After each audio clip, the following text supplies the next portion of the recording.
Eu descobri que minha esposa estava mentindo quando o celular dela tocou dentro do nosso guarda-roupa, enquanto ela jurava pelo telefone da sala que estava na casa da mãe. Eram 23h17 de uma terça-feira em Campinas. Eu com a camiseta do trabalho ainda fedendo a ônibus lotado e fritura de pastel. E a voz dela no viva voz dizendo: "Amor, relaxa. A dona Célia passou mal de novo. Vou dormir aqui." Só que o toque vinha do nosso quarto, abafado entre as roupas dela, insistente, como se alguém do outro lado também estivesse desesperado para ser descoberto. Eu e a Camila estávamos casados havia 8 anos, morando num apartamento pequeno no Taquaral, daqueles em que o porteiro sabe mais da sua vida do que sua própria família. A gente tinha rotina de boleto, mercado no atacadão, Pix contado no fim do mês e almoço de domingo na minha sogra, onde eu sempre era tratado como um marido esforçado, meio bobo, mas homem de família. Nos últimos meses, ela mudou de um jeito que eu tentei chamar de cansaço. Escondia a tela do WhatsApp, tomava banho assim que chegava, dizia que reunião na clínica odontológica atrasava. E quando eu perguntava qualquer coisa, ela sorria sem paciência. "Nossa, Rafael, você virou fiscal agora? Que coisa feia." Naquela noite, quando ouvi o celular tocando, eu fiquei parado no corredor, com o telefone da sala ainda encostado na orelha. "Camila, teu celular tá aqui em casa", eu disse. E o silêncio dela foi tão seco que pareceu desligar o mundo. Depois ela riu, um riso curto, forçado, cru. "Claro que tá aí. Eu trouxe o antigo. Você tá criando novela por causa de aparelho velho." Eu fui até o guarda-roupa, puxei a bolsa preta que ela usava para trabalhar e encontrei o iPhone dela vibrando, com o nome Dra Paula. Só que a foto era de um homem sem camisa, cortada no pescoço. Antes que eu dissesse qualquer coisa, chegou uma mensagem na tela. "Ele dormiu? Desce logo, tô na garagem. Hoje você prometeu que não ia amarelar."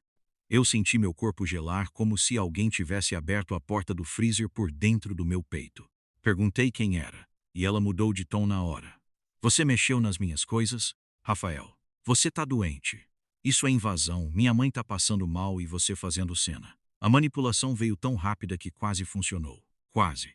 Porque 2 segundos depois o interfone tocou, e a voz do porteiro, seu Nivaldo, subiu pelo aparelho dizendo: "Seu Rafael, desculpa incomodar, mas tem um carro prata na vaga de visitante perguntando se a dona Camila já pode descer." Eu não respondi. Fui até a varanda devagar, com o celular dela na mão, e lá embaixo vi o carro parado com o farol apagado. O motorista abriu a porta só um pouco, como quem conhecia bem o prédio e sabia exatamente onde esperar. Então apareceu outra mensagem na tela, dessa vez de um contato salvo como Igreja Mulheres. "Cuidado, ele tá em casa hoje. O Marcos avisou no churrasco que seu plantão era mentira." E foi aí que eu entendi que não era só uma traição. Alguém que eu confiava estava ajudando minha esposa a me enganar. Eu fiquei olhando para aquela mensagem, como se as letras estivessem queimando a tela na minha mão. O Marcos avisou no churrasco que seu plantão era mentira. Marcos era meu cunhado, marido da irmã da Camila. O cara que eu chamava para ver jogo do Guarani comigo. O cara que já tinha sentado na minha cozinha tomando cerveja e dizendo: "Rafa, família é tudo, irmão." Naquele segundo, a garagem lá embaixo, o carro prata parado no escuro e a voz da Camila ainda tentando me controlar pelo telefone viraram uma coisa só. Uma rede armada em volta de mim dentro da minha própria casa. "Você tá lendo minhas conversas, né?" ela perguntou. Mas não parecia com medo. Parecia irritada por eu ter encontrado a porta errada do labirinto. Eu desliguei na cara dela e, antes que ela ligasse de novo, mandei uma mensagem do celular dela para o contato Dra Paula. "Sobe." Meu dedo tremeu quando apertei enviar. Eu não sei o que eu esperava. Talvez ver o rosto dele. Talvez ouvir uma explicação absurda. Talvez destruir de uma vez aquela dúvida que já estava me comendo vivo havia meses. Lá embaixo, o carro ficou parado por alguns segundos. Depois a luz interna acendeu. E eu vi um homem olhando para cima, direto para a nossa varanda, como se soubesse exatamente qual era o andar. O elevador começou a subir. Eu ouvi o motor antigo rangendo pelo prédio, aquele som que sempre me irritou nas madrugadas e que agora parecia uma contagem regressiva. A Camila começou a ligar sem parar para o próprio celular. Uma chamada atrás da outra, e quando eu finalmente atendi, ela estava sem a máscara. "Rafael, escuta bem. Não faz escândalo no prédio, você vai se arrepender. Você não sabe com quem está mexendo." Eu ri, Mas foi um riso quebrado, feio. Com quem eu tô mexendo? Com minha esposa? Ela respirou fundo e disse baixo. Você sempre faz isso, transforma tudo em humilhação pública. Depois quer pagar de vítima. Desce daí. Entrega meu celular e para de bancar o louco. A campainha tocou antes que eu respondesse. Não foi um toque tímido. Foi firme, como se aquele homem já tivesse estado ali antes. Eu fui até a porta, olhei pelo olho mágico e meu estômago afundou. Não era um desconhecido qualquer. Era o André, gerente da clínica onde a Camila trabalhava, casado, pai de 2 filhos, o mesmo André que tinha ido ao nosso churrasco de aniversário em junho e me dado um abraço dizendo: Sua esposa é uma profissional rara, cuida bem dela. Ele estava no corredor do meu prédio, olhando para os lados, segurando um capacete de moto na mão como se pudesse inventar uma desculpa em meio segundo. Eu abri a porta só metade. Ele tentou sorrir, mas a boca falhou. Rafael, cara, acho que houve uma confusão. Eu levantei o celular da Camila na altura do rosto dele, com a conversa aberta. Ele perdeu a cor. Nesse instante, a porta do apartamento da dona Neide, vizinha do 604, abriu uma frestinha, porque em condomínio brasileiro tragédia nunca acontece sozinha. André baixou a voz. Vamos conversar lá embaixo. Isso não precisa virar novela. Eu perguntei há quanto tempo. Ele olhou para o chão. Não é como você está pensando. E foi aí que o elevador abriu de novo atrás dele. Camila saiu de dentro dele usando uma blusa que não era a que ela vestia quando saiu de casa. Cabelo preso de qualquer jeito, olhos furiosos, não culpados. Ela olhou para mim, depois para André, depois para a fresta da vizinha, e disse com uma frieza que eu nunca vou esquecer. Parabéns, Rafael. Você conseguiu destruir tudo. Agora entrega meu celular antes que eu conte para todo mundo o que você fez comigo. Quando a Camila falou aquilo, eu senti a dona Neide abrir mais a porta do apartamento dela. Era impossível voltar atrás naquele momento. O corredor inteiro parecia apertado demais, quente demais, como se o prédio estivesse prendendo a respiração junto comigo. O que eu fiz com você? Eu perguntei. E ela cruzou os braços como se eu fosse o agressor da história. André continuava parado entre nós, olhando para o chão igual homem pego em blitz depois de beber. Você quer mesmo começar essa conversa aqui? Ela disse baixo, controlada, quase elegante. Na frente dos vizinhos? Eu olhei para ela e percebi uma coisa que me destruiu mais do que as mensagens. Ela não estava desesperada porque eu descobri. Ela estava desesperada porque perdeu o controle da narrativa. Camila sempre foi assim. Quando brigávamos, ela chorava primeiro para eu parecer o monstro. E, quando eu esquecia alguma mentira, dizia que eu tinha entendido errado. Até minha mãe já tinha me perguntado uma vez: Filho, você anda muito nervoso. A Camila parece tão boazinha. E eu comecei a duvidar de mim mesmo durante meses. Só que naquele corredor, vendo os dois juntos, a névoa sumiu de uma vez. Fala a verdade então, eu disse. Você estava na casa da sua mãe ou estava dando rolê com ele? Ela revirou os olhos, como se eu fosse infantil. Minha mãe passou mal mais cedo, eu fui lá primeiro. Depois eu saí. Qual o problema? Eu ri de novo, sem humor nenhum. O problema é que você mentiu. Ela deu um passo na minha direção e falou entre os dentes. Eu menti porque você surta por qualquer coisa. Você transforma tudo num interrogatório. André finalmente tentou abrir a boca. Cara, eu e a Camila. Eu levantei a mão na hora. Você cala a boca. Eu nem sei se consigo olhar para tua cara sem fazer besteira. Só que a pior parte veio depois. Camila pegou o celular da minha mão num movimento rápido e começou a apagar mensagens na minha frente. Eu tentei puxar de volta, mas ela segurou firme e falou alto, propositalmente alto para os vizinhos ouvirem. Tá vendo? Você sempre fica agressivo quando perde a cabeça. Aquilo me acertou como um soco. Dona Neide abriu a porta inteira agora. Lá no fundo do corredor, ouvi outra fechadura mexendo. Em condomínio, vergonha se espalha mais rápido que fumaça. André puxou Camila pelo braço e sussurrou: Vamos embora daqui. E ela foi. Simplesmente foi. Passou por mim como se eu fosse um desconhecido inconveniente. Eu fiquei parado na porta vendo os dois entrarem no elevador juntos. Antes da porta fechar, ela ainda olhou para mim e disse: Quando você se acalmar, a gente conversa. Aquela frase me deixou mais destruído do que se ela tivesse confessado tudo, porque parecia que eu era o problema. Como se eu tivesse acabado de exagerar uma situação normal. Eu entrei no apartamento tremendo, ouvindo o barulho do elevador descendo, e foi aí que percebi outra coisa estranha. O notebook dela estava aberto na mesa da cozinha, coisa que nunca acontecia. Camila tinha senha até em aplicativo de receita. Na tela tinha uma conversa do WhatsApp web aberta. Não era com André. Era com alguém salvo apenas como M. E a última mensagem enviada, menos de 5 minutos antes de ela subir, dizia: ele descobriu do André, mas continua sem imaginar o resto. Eu fiquei encarando aquela mensagem na tela, sem conseguir respirar direito. Ele descobriu do André, mas continua sem imaginar o resto. O resto. Essas duas palavras pareciam vivas dentro da minha cabeça. Meu corpo inteiro começou a tremer de um jeito ridículo, humilhante. Porque até aquele momento eu ainda tentava me agarrar à ideia de que talvez fosse só um caso. Uma aventura escondida no meio da rotina. Mas não, tinha mais. Muito mais. E o pior era perceber que eu era o único atrasado naquela história. A conversa estava aberta desde cedo. Eu rolei para cima devagar, sentindo o estômago virar. O contato M. Escrevia como alguém íntimo. Alguém que conhecia minha rotina, meus horários, minhas manias. Ele saiu pro futebol? Hoje ele tá desconfiado, apaga as conversas. E ela respondia tudo, tudo. Horário que eu chegava. Quando eu visitava minha mãe em Valinhos. Quando eu recebia pagamento. Quando eu brigava com ela. Minha vida inteira resumida em relatórios enviados pela mulher que dormia do meu lado. Então encontrei uma mensagem de áudio. Curta. 7 segundos. Eu apertei play. Era a voz do Marcos.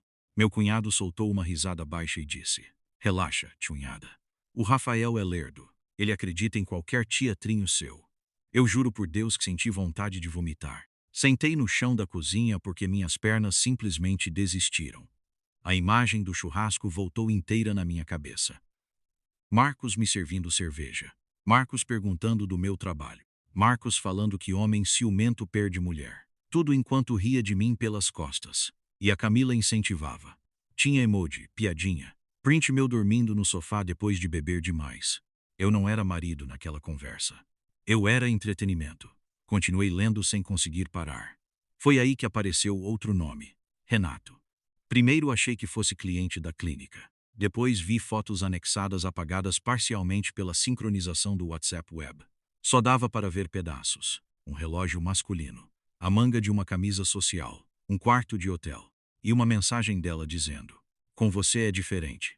Meu peito travou. André não era o único. Talvez nem fosse o principal. Meu celular começou a tocar. Era minha sogra. Dona Célia nunca me ligava àquela hora. Atendi no automático. Ela estava chorando.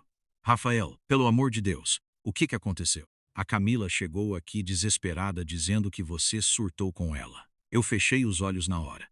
Claro. Ela tinha corrido primeiro para controlar a versão da história.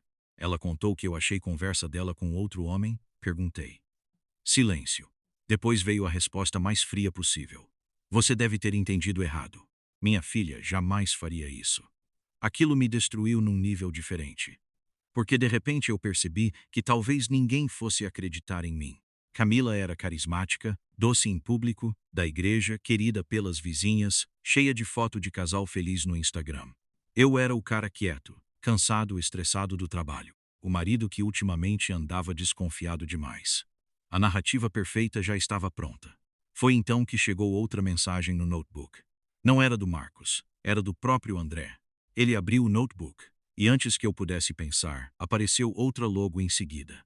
Se abriu, acabou. Principalmente por causa do Pix. Meu coração começou a bater tão forte que eu conseguia ouvir o sangue nos ouvidos. Principalmente por causa do Pix. Eu li aquilo umas 10 vezes tentando entender. Porque traição já tinha virado realidade naquele ponto. Mas dinheiro? Dinheiro muda tudo. Dinheiro transforma mentira em plano.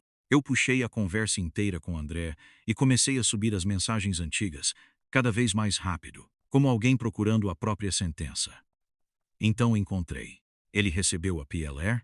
Recebe sexta. Boa. Faz ele pagar a entrada primeiro. Eu parei na hora. A entrada. Meu cérebro demorou alguns segundos para ligar as peças. 2 semanas antes, Camila tinha insistido para a gente financiar um apartamento maior em Paulínia. Ela dizia que queria recomeçar, que nosso casamento precisava de espaço novo, energia nova. Chorou no carro depois de visitar o decorado. Disse que sonhava em ter um escritório para mim porque eu trabalhava demais espremido na mesa da cozinha. Eu achei aquilo amor. Agora parecia armadilha. Continuei lendo e cada mensagem piorava a anterior. André reclamava que ela não conseguia largar o marido logo. Camila respondia que precisava esperar organizar as contas. E então apareceu um áudio dela, enviado às 2h14 da manhã de um sábado em que eu estava na casa do meu pai, ajudando numa reforma. A voz dela saiu baixa, íntima, quase carinhosa, um tom que eu não ouvia fazia meses. Calma, o apartamento vai sair no nome dele primeiro. Depois fica mais fácil. Eu senti meu corpo gelar inteiro. Ela estava me usando para financiar a vida nova dela com outro homem. Naquele instante ouvi a porta do apartamento bater com força. Camila tinha voltado. Fechei o notebook rápido, mas tarde demais. Ela entrou na cozinha ofegante, o rosto vermelho, e quando viu a tela acesa perdeu a expressão por um segundo. Foi a primeira vez na noite inteira que eu vi medo de verdade nela. Você mexeu no meu computador? A voz saiu fina, não indignada, assustada. Eu levantei devagar. Quantos são? Ela franziu a testa na hora. O quê? Quantos homens, Camila? Ela começou a rir, mas era um riso nervoso. Meu Deus, Rafael, você tá completamente paranoico. Então eu falei o nome do André, depois do Marcos, depois do Renato. E quando citei o Pix, ela empalideceu. Foi rápido, muito rápido. Ela mudou completamente. Parou de fingir calma, largou a bolsa no chão e veio na minha direção apontando o dedo no meu rosto. Você não tinha direito de mexer nas minhas coisas. Eu ri sem acreditar. Esse é teu foco agora? Ela começou a chorar na mesma hora. Instantâneo. Como apertar um botão. Eu fiz tudo por nós e você transforma minha vida num inferno. Você me sufoca, Rafael. Você nunca percebeu isso? Eu fiquei olhando sem reação porque aquela mulher sabia exatamente como inverter culpa. Sempre soube. Só que aí ela falou uma coisa que acabou comigo. Se eu escondi coisas de você, foi porque eu tinha medo da sua reação. Aquilo era tão cruel, tão calculado, que por um segundo eu realmente me perguntei se tinha enlouquecido. Se em algum momento eu tinha virado o marido tóxico da história sem perceber. E ela percebeu minha hesitação. Percebeu na hora. Se aproximou mais devagar e baixou o tom. Você tá cansado, nervoso? Amanhã a gente conversa direito. Me devolve o notebook. Mas antes que eu respondesse, o celular dela vibrou em cima da mesa. Dessa vez não era Andrei. Era um grupo chamado Família. E a prévia da mensagem enviada pelo Marcos dizia: ele já sabe da traição ou só da gravidez? Eu acho que nunca vou esquecer o som daquela notificação. Não foi alto. Não foi dramático, mas pareceu explodir dentro da cozinha. Ele já sabe da traição ou só da gravidez? Meu cérebro simplesmente travou. Eu li aquilo uma vez. Depois outra. E outra. Camila tentou pegar o celular antes de mim, mas eu fui mais rápido. Quando levantei os olhos, ela estava branca. Não pálida de susto. Branca de alguém que percebeu que a mentira perdeu o freio. Que gravidez? Eu perguntei, mas minha voz saiu irreconhecível, quase baixa demais. Ela abriu a boca e fechou sem responder. Foi aí que eu soube. Antes de qualquer explicação, antes de qualquer teste, antes de qualquer confirmação. O silêncio dela respondeu primeiro. Rafael, deixa eu explicar. Ela deu um passo na minha direção, mas eu recuei na hora, como se ela estivesse contaminada. Explicar o quê? Que você tá grávida, ou que nem sabe de quem é. A frase saiu mais cruel do que eu planejei, mas naquele momento eu já estava quebrado por dentro. Camila começou a chorar de novo, só que agora parecia diferente. Não tinha atuação perfeita, nem voz controlada. Era puro desespero. Eu ia te contar. Eu ri na cara dela. Quando? Depois que eu assinasse o financiamento. Ela sentou na cadeira da cozinha e colocou as mãos no rosto. Pela primeira vez em anos, ela parecia pequena. Só que mesmo assim ainda tentou me manipular. Eu estava confusa, confusa. A palavra me deu vontade de gritar. Você estava confusa entre quantos homens, Camila? Ela levantou a cabeça rápido. Não fala assim comigo. Assim como? Como teu marido. Porque aparentemente eu era o único que ainda acreditava nisso. Peguei o celular dela de novo e abri o grupo da família. Tinha mensagens da irmã dela, do Marcos, até da dona Célia. Todos sabiam. Todos. Ela precisa decidir logo. O Rafael não pode desconfiar agora. Se ele descobrir antes do exame, complica tudo. Eu senti uma dor física no peito lendo aquilo. Minha sogra sentava na minha mesa todo domingo. Comia minha comida. Me chamava de filho. e estava escondendo aquilo de mim enquanto eu ajudava a pagar remédio e conta atrasada daquela família inteira. Então encontrei a pior mensagem. Era da própria Camila. Se o bebê for do Rafael, tudo continua normal. Se não for, eu dou um jeito. Eu parei de respirar por alguns segundos. Ela percebeu quando eu li. Levantou desesperada e tentou arrancar o celular da minha mão. Não era isso que eu quis dizer.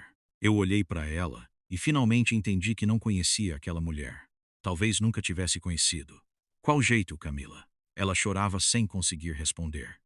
Qual jeito? Eu comecei a repetir mais alto. Você ia fingir? Ia me fazer criar filho dos outros? Era isso?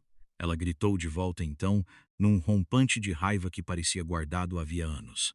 E o que você queria que eu fizesse? O apartamento inteiro ficou em silêncio depois disso. Até ela percebeu o que tinha acabado de admitir. Só que antes que qualquer um de nós falasse de novo, ouvi alguém destrancando a porta do apartamento pelo lado de fora. E só existiam 3 pessoas com aquela chave. Eu, Camila e o Marcos. O barulho da chave girando na fechadura me congelou inteiro. Camila levantou da cadeira tão rápido que quase derrubou o celular no chão. Não, abre. Ela sussurrou, mas já era tarde. A porta abriu devagar, e o Marcos entrou no apartamento como se ainda fosse bem-vindo ali, segurando uma sacola de farmácia na mão. Ele começou a falar antes mesmo de olhar direito pra gente. Camila, tua mãe mandou. Então viu minha cara, viu o celular aberto, viu a esposa dele parada no corredor atrás dele, porque a Juliana tinha subido junto sem ele perceber. Ninguém respirou. A Juliana olhou primeiro para mim, depois para a irmã dela chorando, depois para o marido segurando a sacola, igual um idiota pego roubando o mercado. O que está acontecendo? Ela perguntou. Mas a voz já saiu falhando. Marcos tentou reagir rápido. Sempre foi assim. O tipo de cara que inventa a resposta antes da pergunta terminar. Nada, amor, o Rafael tá nervoso. Eu joguei o celular da Camila em cima da mesa de centro. A tela ainda aberta no grupo da família. Lê. Só isso. Juliana pegou o aparelho desconfiada. Eu vi exatamente o momento em que o mundo dela afundou também. Os olhos correndo pelas mensagens. A respiração prendendo. A mão tremendo quando chegou na parte da gravidez. Ela olhou pro Marcos devagar, como se estivesse vendo um estranho usando o rosto do marido dela. Você sabia? Marcos abriu a boca, mas ela gritou antes. Você sabia?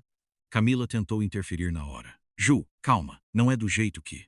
A irmã virou com tanta raiva que até eu recuei. Cala a boca, foi seco, cruel. Você fez isso comigo também? Camila começou a chorar outra vez. Eu não queria. Juliana riu de um jeito desesperado. Não queria o quê? Transar com um homem casado? Enganar teu marido? Me fazer sentar do lado dele em churrasco fingindo amizade? Cada frase parecia um tapa dentro do apartamento.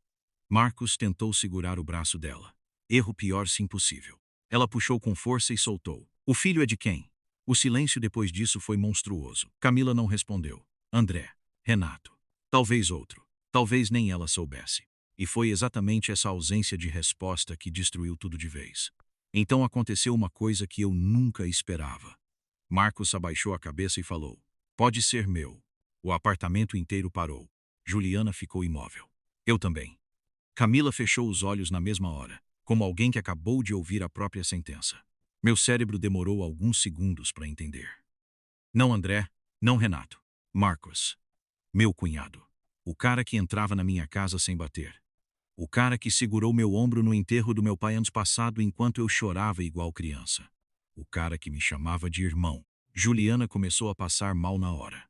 Correu pro banheiro vomitando. Eu ouvi o choro dela ecoando pelo corredor enquanto Marcos tentava ir atrás.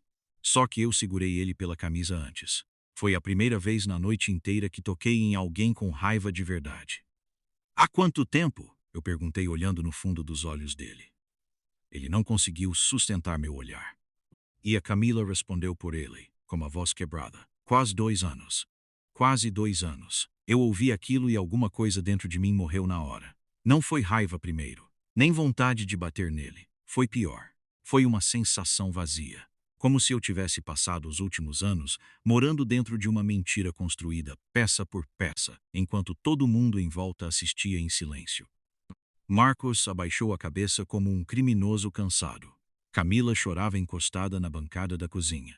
E eu só conseguia lembrar das festas de Natal, dos almoços de domingo, das fotos em família, onde os dois apareciam do meu lado sorrindo, como se eu fosse um idiota completo. 2 anos, eu repeti devagar.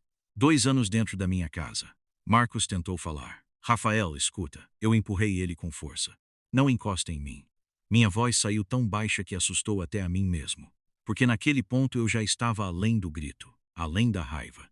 Eu estava destruído. Camila veio na minha direção desesperada. Não foi planejado. Eu virei para ela na hora. Você tá grávida do marido da tua irmã e quer me convencer que isso simplesmente aconteceu? Ela começou a balançar a cabeça, chorando sem controle. Começou numa viagem da família, a gente bebeu. Eu ri de um jeito horrível. Claro, sempre começa assim, né? Um erro, um acidente. Aí vira 2 anos. Do banheiro, a Juliana apareceu tremendo, com o rosto lavado e os olhos mortos. Ela olhou para a irmã como se estivesse vendo um cadáver. Desde quando? Perguntou de novo. Camila não respondeu dessa vez. Não precisava. Porque a Juliana começou a juntar as datas sozinha. Os aniversários, as viagens, os churrascos. Às vezes que Marcos ajudava a Camila quando eu estava trabalhando até tarde. Eu vi exatamente o instante em que ela entendeu que provavelmente tinha sido traída durante o próprio casamento inteiro. Então ela falou a frase que acabou de destruir o resto que ainda existia naquela família. Meu filho mais novo. Ela parou no meio, sem ar. Meu Deus, o Caio pode não ser do Marcos. O silêncio depois disso foi desumano. Marcos empalideceu de um jeito assustador. Juliana, para com isso. Mas ela já estava chorando de novo. Você dormia com a minha irmã enquanto eu estava grávida? Ele não respondeu. Não conseguiu. E resposta nenhuma também responde. Camila começou a implorar então. Implorar de verdade. Caiu no chão da cozinha, dizendo que estava perdida, que me amava, que tudo saiu do controle, que Marcos insistia, que ela não sabia mais separar as coisas. Só que cada palavra dela piorava tudo, porque nada daquilo explicava o prazer com que me humilhavam nas mensagens.